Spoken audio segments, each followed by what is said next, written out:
Pemirsa, kasus dugaan penipuan penerimaan calon pegawai negeri sipil yang menyeret putri penyanyi Nia Daniati, Olivia Natania alias Oi, akan masuk pada tahap pembacaan tuntutan hukuman oleh Jaksa Penuntut Umum Senin besok. Jelang pembacaan tuntutan tersebut, para korban Oi yang dirugikan materi senilai 9,7 miliar menggelar jumpa pers di hadapan awak media. Didampingi kuasa hukumnya, para korban tersebut menduga kalau pihak jaksa telah berkoordinasi dengan tim kuasa hukum Oi dengan motif tuntutan Oi diperingan. Kuasa hukumnya Oi itu melanggar kode etik ya. Dia sudah tahu bahwa EP punya pengacara. Mesti hubungi kita dong. Satu. Yang kedua, dia juga bilang bahwa dia sudah koordinasi sama jaksa. Gitu kan? Nah, sementara posisi jaksa adalah ada di pihak korban, mereka di pihak pelaku, gitu. Nah ini penting untuk ditelusuri, gitu ya. Bagaimana ceritanya nih antara jaksa sama jaksa sebagai mewakili korban itu berkoordinasi, ya sebagaimana pengakuan Ibu Susanti dengan pelaku, sehingga yang disebutkan bahwa kami nggak bisa membuat tuntutan tinggi kepada atau maksimal kepada Oi dengan alasan bahwa jumlahnya 9,7 ini berkaitan dengan statement dari penasihat hukum. Hari ini Oi, dia baru 7 hari meninggal. Itu mantan wali kelasnya Oi waktu di SMA. Saya sampaikan ke Ibu, maafin saya Bu, gitu waktu dikonfrontasi. Dia nangis sama saya, bersimpuh di bangkuan saya, dia nangis. Saya minta maaf, itu selama itu aja. Dugaan yang dilontarkan kuasa hukum korban Oi tersebut bukan tanpa alasan. Pasalnya, menurut tim kuasa hukum, para korban mengungkapkan kalau kuasa hukum Oi telah menghubungi salah satu korban Oi berinisial EP yang tinggal di Cilacap, Jawa Tengah yang pernah memberikan uang sebesar 25 juta kepada Oi. Lewat percakapan telepon tersebut, kuasa hukum Oi berniat mengembalikan uang kepada EP sebesar 25 juta sebagai uang damai. Hal itu dilakukan sebagai bukti kalau pihak Oi sudah berniat baik dengan ingin mengembalikan uang kepada EP sehingga nantinya hakim memberikan potongan vonis untuk Oi. PK itu menjebak EP sambil kemudian dia bilang, kamu jangan ngomong sama siapa-siapa, termasuk sama pengacara kamu. Nanti kalau uang diberikan, yang ada kamu kena cas. Nah, ya buat kami itu kan pelecehan gitu ya. Demi Allah, ya sejak awal itu kami tidak pernah minta uang 1 rupiah pun. Pada korban nggak ada yang kita minta, nggak ada. Niat kita baik, ya. Itu baik supaya mereka dapat keadilan. Sejak EP, karena itu kan jadi bukti yang akan diserahkan oleh PH-nya Oi kepada hakim bahwa kami punya niat baik loh mengembalikan uangnya korban walaupun EP dalam dakwaan tidak ada bukti transfer.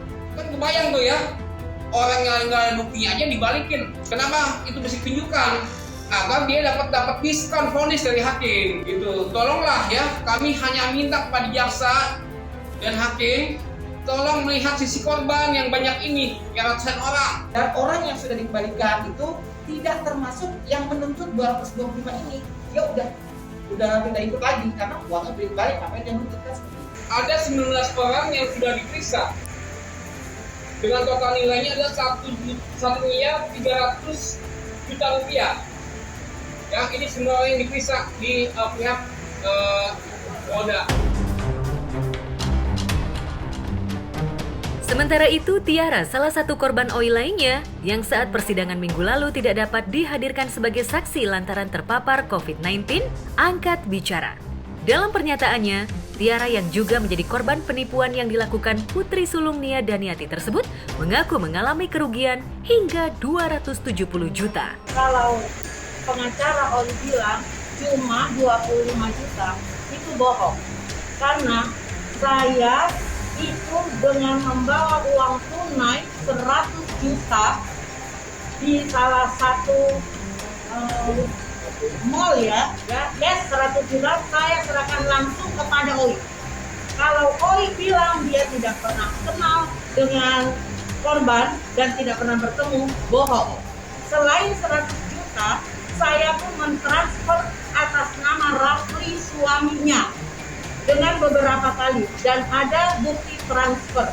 Nggak mungkin kamu tidak kenal dengan saya.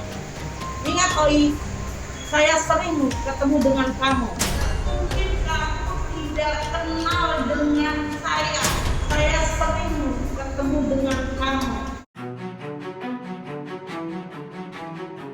Para korban penipuan CPNS itu pun berharap kepada majelis hakim yang menyidangkan agar bisa memutus hukuman OI dengan seberat-beratnya. Tuntutan para korban tersebut didasarkan pada banyaknya korban dari kejahatan OI hingga 225 orang dan kerugian mencapai 9,7 miliar. Bahkan sebanyak 6 orang korban dari kejahatan OI sudah meninggal dunia lantaran mengalami stres mendalam memikirkan permasalahan ini. Jumlah korban tersebut diduga lebih banyak lagi, mengingat banyak korban yang tidak melaporkan aksi penipuan yang dilakukan OI dan suaminya, Rafli R. Tilaar, yang hingga kini masih bebas seperti tidak tersentuh hukum. Setiap ada pertemuan dengan korban, saya tahu ada Olivia dan ada Rafli. Sampai saat ini, jangankan untuk niat mengembalikan, permohonan maaf pun tidak dia ucapkan untuk saya dan keluarga saya yang sudah bekerja disuruh resign sama Olivia. Akhirnya sekarang hampir setiap hari dia menangis karena dia sudah mengajar kurang lebih 10 tahun disuruh resign sama Oli. Ada pihak-pihak yang mendukung dia, yang ikut serta. Ya sekarang minta keadilannya. Dengan ada orang-orang inilah sehingga OI ini mengalami kasus seperti ini. Jadi itu harus ditindak juga. Itu sangat memalukan. Karena dua-duanya ini samanya dengan korupsi. Yang satu jadi perantara, yang satu ingin jadi pegawai negeri. Dan telah membuktikan justru bukti-bukti mereka ini menjadi satu catatan agar diusut terus perkara ini. Sekarang mereka berdalih karena rugi, berdalih ditipu.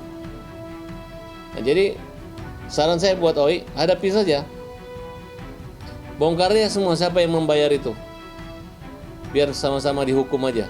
Biar sama-sama merasakan bahwa orang yang bekerja sama dengan etikat tidak baik itu adalah sama-sama juga akan dihukum. Dalam kasus penipuan tersebut, ancaman hukuman yang bakal diterima OI tidak main-main, yakni 4 tahun penjara. Karena itu kami minta kepada Jaksa Agung ya, Pak S. Burhanuddin, tolong dikawal, diawasi perkara ini. Ini menyangkut keadilan buat orang banyak. Nggak cuma duit, tapi nyawa juga hilang gitu loh.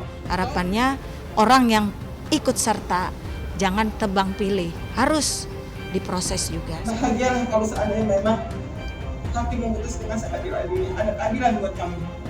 Tolong dipikirkan kembali. Apabila kalian memang hanya sakit hati atau merasa dirugikan, dampaknya kalaupun itu pernah terjadi dan untuk membayar dan kalian lolos jadi pegawai negeri lebih rusak negara ini. Catat ya. Nah, saya berada di posisi netral. Dua-dua, siapa yang salah dihukum, siapa yang menyuap juga dihukum. Kira-kira seperti itu. Itu tanggapan saya sebagai mantan ayahnya OI dan mantan suaminya Nida Neti dan sebagai pengacara.